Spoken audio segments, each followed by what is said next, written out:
Seguimos en la meditación del Santo Evangelio del día. Hoy en el Evangelio de Marcos hablaremos un tema que es sobre la autoridad de Jesús. Ayer mirábamos la purificación del templo, mirábamos cómo Jesús purificaba la casa de Dios, la casa de oración. Hoy los ancianos, escribas y fariseos se van contra Jesús y le dicen: ¿con qué autoridad haces tú tales cosas? ¿Con qué autoridad? Primero reconocen que Jesús actúa con autoridad, pero no saben de dónde viene la autoridad, ¿cierto? Porque están sesgados, ¿sí? Están cegados de que creen que son los únicos que tienen autoridad en el pueblo. Y sus intereses económicos no los dejan ver más allá en la parte espiritual. No saben que Jesús realmente está actuando con una autoridad divina. Y Jesús les hace la pregunta, ¿cierto?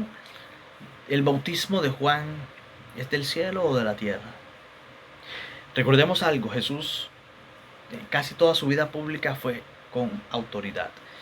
Recordemos que él se enfrentaba hasta a los mismos demonios con una autoridad sobrenatural, que los demonios le temían. Entonces, ¿de dónde es el bautismo de Juan? ¿Del cielo o de la tierra? Dando a entender Jesús, ¿cierto? Mi autoridad, ¿de dónde viene? ¿Del cielo o de la tierra?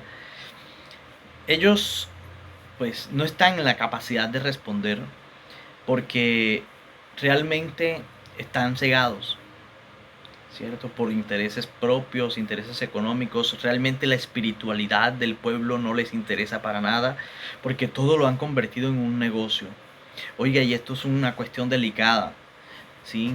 Nuestros sacerdotes de la Iglesia Católica, y hago de pronto una crítica constructiva, soy católico, apostólico y romano, pero muchas veces hay algunos sacerdotes, no todos, pero sí algunos, que utilizan las cosas de Dios solo para negocios personales, y a veces descuidamos la espiritualidad del pueblo, ¿sí?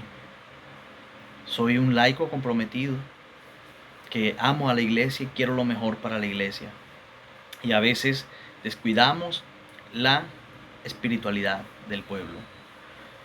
¿Sí? Y los sacerdotes tienen la obligación de custodiar el corazón espiritual del pueblo. Entonces, pero muchas veces nos dejamos llevar por el demonio y cometemos imprudencias y colocamos muchas veces los intereses personales sobre los comunitarios. Entonces, eso es lo que le pasaba a los líderes, ¿cierto? Descuidaron el templo, todo se volvió un negocio, por eso dejaban que la casa de oración, la casa de Dios, fuera un negocio, una cueva de bandidos y ladrones. Todo esto demuestra que la espiritualidad no es realmente lo que les interesa, sino que lo que les interesa son los intereses personales. Estos líderes no están en la obligación de mantener ocupado el templo con cosas que no deben, pero no les interesa. Entonces, cuando Jesús limpia el templo, demostró su autoridad como Mesías, una autoridad mesiánica, ¿cierto? Jesús declaró que el templo había dejado de responder el plan de Dios para pasar a puros intereses económicos de la clase sacerdotal de ese momento. El ataque de Jesús a los negocios y a la cueva de bandidos del templo enfurece grandemente a todos los líderes religiosos de ese entonces. Y estos pues ya van acumulando, ¿cierto? Acumulando cosas para poder matarlo, para poder sacarlo del camino, porque no les interesa que realmente descubran sus fechorías, ¿cierto? Y eso es lo que hacemos con la gente buena. ¿Sí? Lo sacamos del camino porque no queremos que nos descubran en nuestras fechorías. Entonces juzgamos, inventamos con total de acabarlo. Lo que está en juego realmente es muy importante. Son dos cosas. Primero, la preocupación de Jesús para que se diera un verdadero culto a Dios y un verdadero cumplimiento de la ley. Eso es importante. Y segundo, los intereses de los líderes religiosos peligraban ante las denuncias de Jesús. Queridos hermanos, no dejemos que nuestros intereses personales estén por encima de los intereses de Dios.